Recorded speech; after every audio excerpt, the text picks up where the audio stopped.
Hindi normal sa gold na isang iglap na wala namang news. Nabababa siya ng 300 pips, 500 pips, 2,000 pips.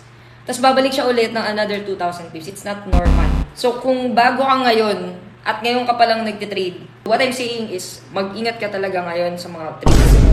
Lalo na sa panahon ngayon. Kahit ako, nagugulat ako kasi yan, tulad niyan, pagising natin. Ilang pips, ilang points ang binaba ng gold. Imagine, ayun.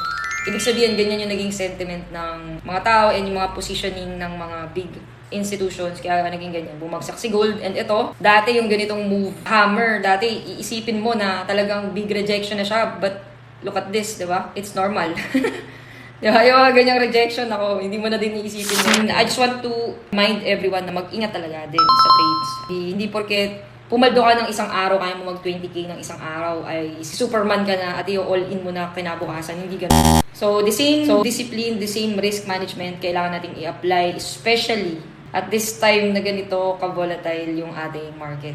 Well, as a scalper, syempre, it's a plus for me kasi pwede akong pag yung market and if I have the discipline, pwede talaga ako makakuha ng maraming pips at maraming opportunities sa market as a scalper.